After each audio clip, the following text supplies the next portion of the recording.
Okay, in this video what we're going to do is look at a method that I use to create a statement of cash flows, and it just it works well for me. I think the rationale is difficult to think through, so if you can do this and then get the statement done, then you can do the rationale in your head, okay, sort of at the end. And what I've included here is, first of all, we need a balance sheet and we need the income statement, okay, from the current year, and this is what we use to prepare the statement. Plus, we need this additional information, okay, this additional information from the year, because this will tell us like non-cash things, if we've got any gains or losses on sales, whether or not they paid a dividend. Okay, typically that's what's in here. So I've got a bunch of T accounts here, and the first one, excuse me, that I have is a big cash T account. Sorry. Naturally, a big cash T account, and I've divided it up into three pieces here: operating, investing, and financing. And what's nice about this cash T account is that it'll end up actually being your statement of cash flows. Excuse me, you still have to rewrite it, okay, but everything that you need is going to be right here. And then so this is cash, and then we've got accounts receivable, inventory, prepaid rent, etc. Okay, we're going right around the balance sheet. So we start out with the receivables, then inventory. He had a beginning balance of 45 and an ending balance of 35. Accounts receivable had a beginning balance of 20, ending balance of 27. Prepaid rent, beginning balance of 2,000, ending balance of 4. Now we're into long-term investments, or assets. We've investments had a beginning balance of 0 and an ending balance of 35. Land has a beginning balance of 80 and an ending balance of 70. I hope this isn't too small for you. It's also in the it's in the book. Okay, this is the example right out of the book, so you could use that if it was excuse me, easier to see. And then equipment, what do we have here for equipment? Okay, starts out at 70, ends up at 90,000. Yeah, we've got land that went from 80 to 70, so it looks like we sold some land, and there's accumulated depreciation. So what we've got to do is take the change in all of these accounts and then decide whether they're operating, investing, or financing. Okay, and remember that operating activities are going to be changes in your current assets and current liabilities. So right here, we can draw a line, a fat line, and say that these are all my operating activities here, these are my investing activities, and these are my financing activities. All right, it turned out pretty well. So this would be investing,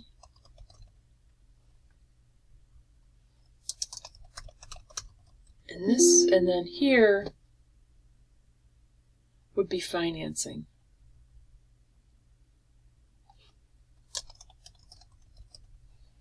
All right. I should have said financing activities. Let's just do that. Financing activities. All right, maybe we can make these a different color or something so we can notice them a little bit more. Okay, so there's investing and financing, and these are operating up here.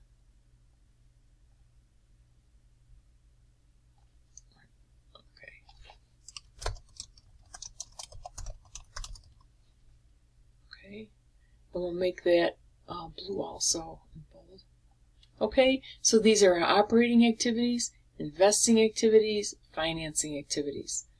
All right, and over here we've got our cash T account, and then what I do is I make a note of the significant non-cash items down here as I go through this additional information, because that's where they're going to come from.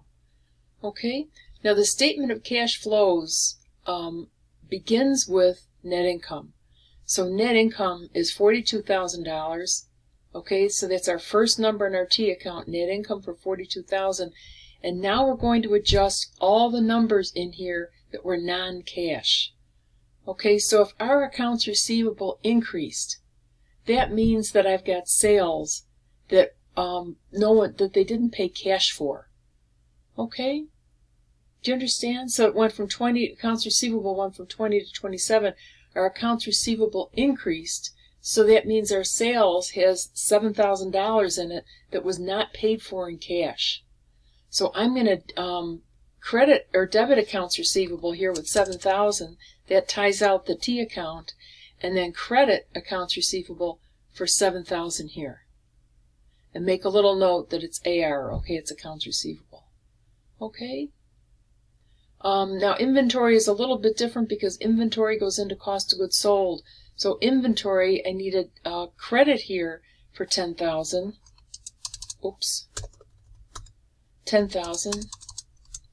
Credit that and debit operating activities in the T account for 10,000. And inventory is a tricky one. That means that the company sold inventory that wasn't replaced, and it was the 10,000 is reported as a cost of goods sold as an expense that decreased net income. Okay, but it had no real effect on cash. So we're going to add it back to net income. And all the explanations for all these changes are in the book. You're really going to have to think to get through it, but it'll be actually better for you to do this first and then read the text, okay, believe it or not. Okay, because you'll at least be a little bit familiar with it, and it's just really different. So the next one we've got in here is prepaid rent. Prepaid rent it's got a $2,000 beginning balance and an ending balance of $4,000. So I'm going to take, I've got a I'm going to debit this for $2,000. That gets that up to 4, and credit our T account for $2,000. Okay, so now let's that's the end of our asset operating activities. Let's go over to the liability side. Accounts payable went from 27 to 22. That means we paid cash. I need a debit here of 5,000, which means I would credit the cash T account for 5,000. Oops. Okay, and this would be accounts payable. All right, what else do we have? Accounts payable. Interest payable went from 1,000 to 2,000. So interest payable, I've got 1,000 to 2,000. I'm going to have to credit this for 1,000. Okay, credit that and debit cash for 1,000. I'm going to put it here just in case we need the room. This is interest payable. 1,000. Okay, that's our change. Income taxes payable went from 7,000 to 5,000, which means we must have paid some. Okay, so I've got that had to be debited by 2,000. Debit that, credit cash. Okay. You might have to listen to this first, and maybe the second time through it'll make more sense to you. There isn't anything easy about it. Okay, it's just the way it is. So I've got, let's see, let's see, yeah.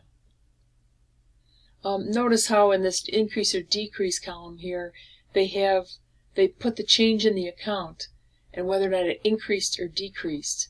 And the debits are going to actually debit the cash account, okay? The increases were increases in net income. That's what they resulted in. And those are going to credit the cash account. But just think about that later, okay? And get finished with this mechanical piece first. Okay, the next piece is investing activities.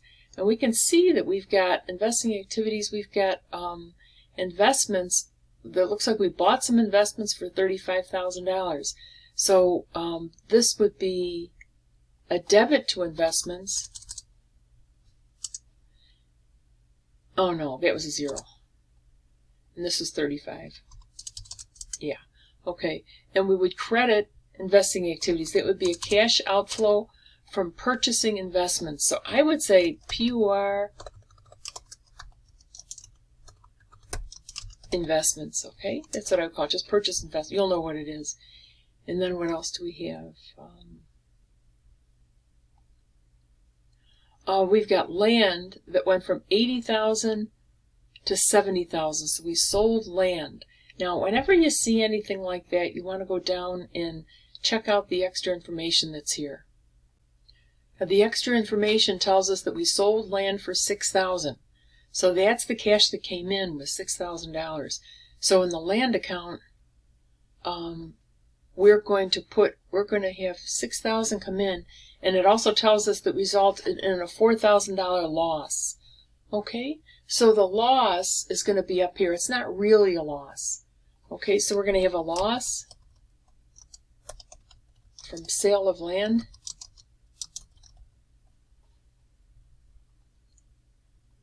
$4,000. And what we're doing, we want to add that back to the net income account because it was deducted in getting to net income, and it's not really a cash loss. Okay, so it's a loss from sale of land, and the land account is going to have. I better move this down a little bit here. We're going to have the cash proceeds of $6,000. No, wait a minute here. Okay, I just fixed this up here. Now, down in the additional information, we sold land for $6,000, so that's a $6,000 cash inflow. So we've got the land account going from $8,000 to $10,000 to $70,000. So part of it is going to be credit that with $6,000, and then debit investing activities for $6,000. Okay. And this would be the land. Okay, so we purchased investments and then we sold land, that increased that. Now the balance of it, the $4,000 loss, debit that, and we're going to put it up here on the statement of cash flows as one of those adding back non-cash items. The first one that we have here is the loss from the sale of land of $4,000, so we're going to put it back as an addition to net income. It's recorded as a loss on the income statement right here. Okay, loss on sale of land for $4,000, but it's not a cash loss, so we're adding it back to net income. Okay, what else do we have here? Land, equipment. Equipment went up by $20,000, but what you find out down here is that we purchased the equipment by using a $20,000 note payable. So this is one of those significant non-cash items. All right. So down at the bottom, I've got a category for significant non-cash items. Purchased equipment with a note for $20,000. Okay, so that's $20,000. What else do we have here? Accumulated depreciation went from 14 to 23. 14 to 23. You got to remember that's got a credit balance, so that would be $9,000, right, for depreciation. So we're going to credit accumulated depreciation and debit, add that back to our net income. So this would be depreciation. Depreciation is a non-cash item, so it's always added back in the statement of cash flows. Okay? I know how hard this is. Too bad I can't see your face, huh? Okay, so we've gotten through investing activities. Now let's look at financing activities. Notes payable is our first account. It goes from 75 to 95, so that's that $20,000 note that we recognized already. Okay, this 20 rate of non-significant non-cash items right there. Purchased equipment with a note. And then so the next one is common stock. So common stock went from 100 to 105,000. So it looks like we issued some common stock. And down in the additional information, they should mention this, okay? This says we issued common stock for $5,000 in cash. So I'm going to credit this. And cash increased by $5,000, so it would be a debit to our cash account. And I'm going to say issue CS, issue common stock. Okay, just a little note here on the side. That's all those are. What else did we do? Oh, retained earnings. Okay, retained earnings is going to have, remember, it's got 4 pieces to it. A beginning balance plus net income. Net income is $42,000. Okay, so credit retained earnings and debit cash. No, it's already here. Wait a minute. Debit, it's already, we started out with $42,000. But then we have repayment of dividends. And they say that they declared and paid a cash dividend of $12,000. So that would be a debit to retained earnings. Okay, and that's our dividend. This is net income, which you've already recorded. So now we've got, let's just check the math, 42, or 40 and 41, that's 83 minus 12 is 71,000. So we've tied out that account. Okay, so all we've got here, we issued common stock. Oh, we paid dividends. Yeah, let's put our dividends in here. Dividends would be a cash outflow.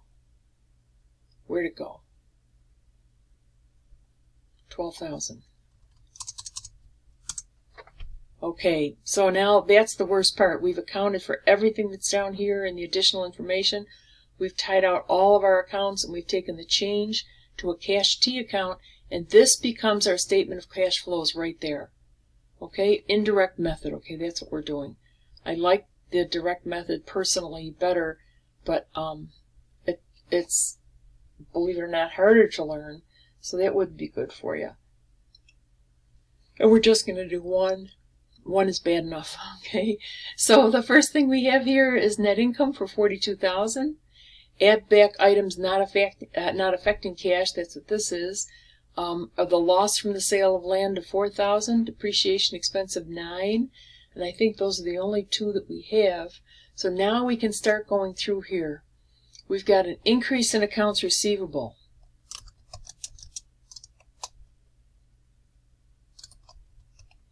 Increase in accounts receivable, and that is a credit over here, so I'm going to put it in as a negative number.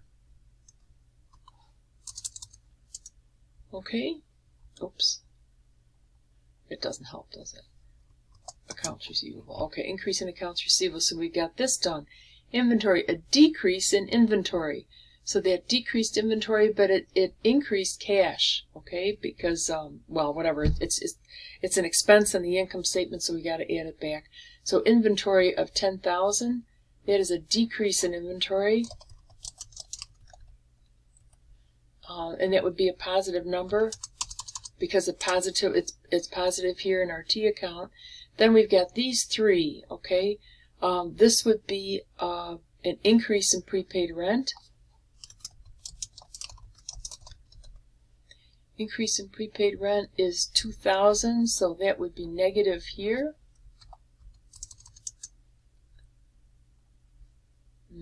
Next one, accounts payable. Increase in accounts payable. No, sorry, that's a decrease in accounts payable. Yeah, we would have paid it with cash. Decrease in accounts payable is 5,000. So that would be a negative. Okay, just because it's on the credit side of this T account. Okay, you don't even have to think about it. The only time you really have to think is when you go from there to here, and just make sure you're, that you're paying attention, because it's easy to just forget what you're doing here. And the last one is going to be increase in interest payable. Did we do taxes? We didn't do interest payable. No. We didn't do the interest. We did taxes, but we didn't do the interest. So I'm going to slide this down. Interest payable was increased from 1,000 to 2,000. That's right here. So that would be a credit to interest payable and a debit over here. We'll call. Oh no, it is there. Sorry. There's interest payable. So as you do these, you'd want to check these off on your sheet. That they're done. Okay, otherwise it's really hard to lose your place. So I didn't have this is interest payable. This is taxes payable here, the 2,000, right? So this should be tax. I should re-record this, but I'm not going to. Okay, so pause your video and make sure that you've got this right.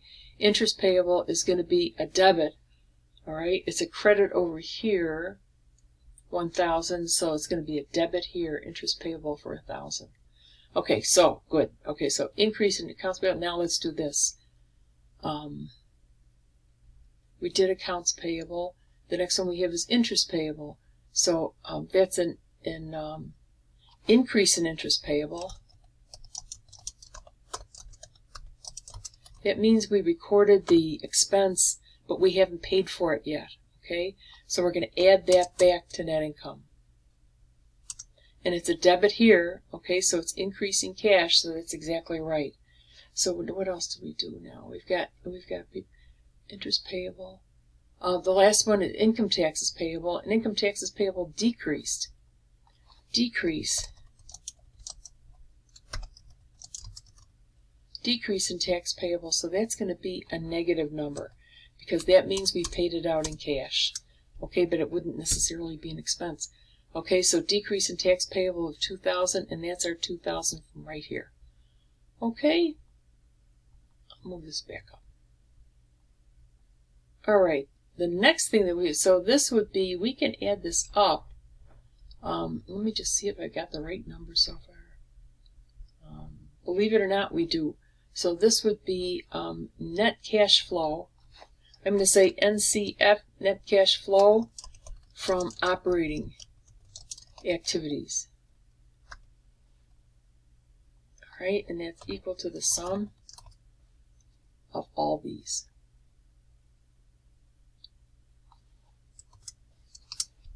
Okay, 50,000, that just happens to be the right number.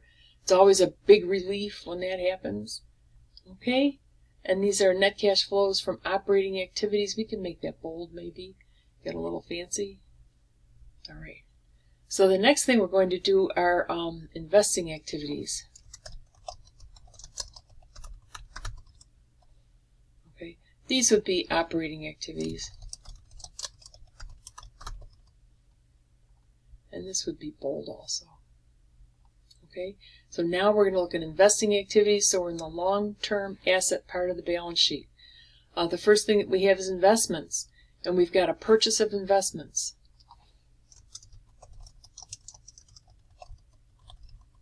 Investments increased by $35,000, so that would be a $35,000 outflow, and we've got it as a credit on our T account. Okay, it's right here. And then the next thing in our T is land, and this is cash received from the sale of land is $6,000, so that would be a cash inflow.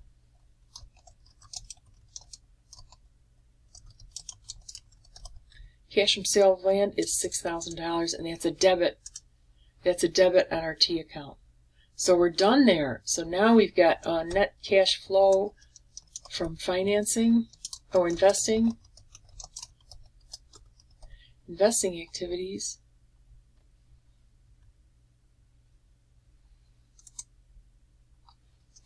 All right, 29,000, and I think that's right. It is right. We'll put an underscore there. And these are net cash flows from investing activities. Make that bold. Okay. And finally, we're on the last one. This is we're almost at the end of our statement now. Net cash flow from investing activities. Now we've got cash flow from financing activities. Oops. Financing activities. And if we go down here, these are our financing activities. We issued common stock, so that would be an inflow of 5,000. And notice the language that I'm using here. Sometimes the verb, this description is hard to write. So issuance of common stock for 5,000. So just notice those words, okay? Because the words are the same all the time. These are all just increase, decrease. You'll have to add back depreciation expense. Yeah, the other thing too, I don't think I said it. No, I don't have this completed here. The accumulated depreciation, there's our depreciation expense right there, that 9,000. All right, that's there. So that ties out the depreciation, this non-cash item, okay? Here, we add it, we're crediting it here, so then we would debit it, we would add it back to net income. And then we've also got equipment here for 20,000. What do they tell us? They purchased 20,000 of equipment by issuing that note payable. So that's here. So we're in good shape there. Okay, that's a non-cash item for 20,000. Okay, issuance of common stock. We did that. Took care of the note. We issued common stock for 5,000. And then the last thing in retained earnings is we've got a dividend for 12,000. We declared and paid a cash dividend of $12,000. That is going to be a cash outflow. So I'm going to debit my T account to decrease the T account and credit my cash T account here, okay? So I'm going to say payment of dividend, 12,000, and that would be a negative number. Okay, so this is net cash flow from financing activities. All right, and that would be $7,000 outflow, which is correct. All right, we'll make that bold also. Okay, so finally, we've got a net increase or decrease in cash, just like that problem we did in class. Net increase, oops,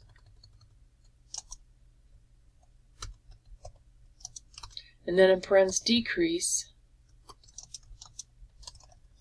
Net increase or decrease in cash, this is going to be equal to our operating activities plus our investing activities plus our financing activities. So our net increase or decrease in cash is 14,000. All right. So now we're going to add cash at beginning of period. Cash at the beginning of the period was 20. Oops, where'd it go? Oh, over here. Yeah. Cash started out at 48,000. Okay, so the 48,000 is right from here. It's where I am. So 2025, that's our beginning balance is 48,000. And if I total those, if I take my net increase or decrease plus cash at the beginning of the period, I should get cash at the end of the period, right?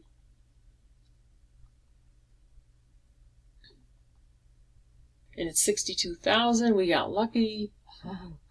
That's the cash at the end of the period. So a top and a double bottom we want. Yeah. And this one we could make a dollar sign. And then get rid of the decimals. All right. This is cash at the end of the period. And you don't know until this point that whether or not your statement of cash flows is right. If cash ties out and you get that 62,000, then you're good. Okay. So then we've got one other thing here. We've got the significant non-cash items. I'm just going to take this and copy it in here. That goes down at the bottom of the statement. So that's the whole thing. So this was a 27-minute long presentation. That's a really long time. So what we'll do is I'm going to add this to the, to what you need to do, and then we'll do some problems in this, and you should be pretty good for Monday and Wednesday. That's exactly what I'm going to be doing in class. Okay, good luck with this. Don't forget to ask me questions if you've got questions. I know it's not easy. Okay, I'm going to get this 20,000 out of here. It really belongs over here. There, now I feel better. Okay, it should have a dollar sign too. Dollar sign. Okay. All right, good luck.